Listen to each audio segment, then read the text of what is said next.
అండి చాలా టేస్టీగా చికెన్ పకోడీ ప్రిపేర్ చేసుకుందాం. దీనికోసం ముందుగా ఒక హాఫ్ కేజీ చికెన్ తీసుకుని దానిలో చక్క నిమ్మరసము, సాల్ట్, ఉప్పు, పసుపు, కారం, దాంతో పాటుగా కొద్దిగా అల్లం వెల్లుల్లి పేస్ట్, జీరా పౌడర్, ధనియా పౌడర్ వేసుకుని బాగా మిక్స్ చేసుకోవాలి. ఆ తర్వాత దీనిలోనే ఒక ఎగ్ అండ్ 3 కప్స్ బియ్యపిండి, 2 కప్స్ శనగపిండి వేసుకోండి. ఈ శనగపిండి ప్లేస్లో మీరు మైదా ఆర్ కార్న్ఫ్లోర్ కూడా యాడ్ చేసుకోవచ్చు. అండ్ బాగా మిక్స్ చేసుకుని వాటర్ అయితే అక్కడ యాడ్ చేసుకోకండి. ఫుడ్ కలర్ అయితే పూర్తిగా ఆప్షనల్, ఇది బాగా గట్టిగానే ఉండాలి.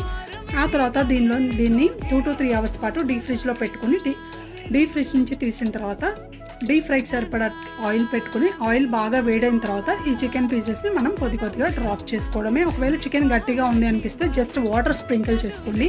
అండ్ ఈ ఆయిల్లో వేసుకున్న తర్వాత వీటిని ఏంటంటే బాగా క్రిస్పీగా వచ్చేంత వరకు వేయించుకోవాలి.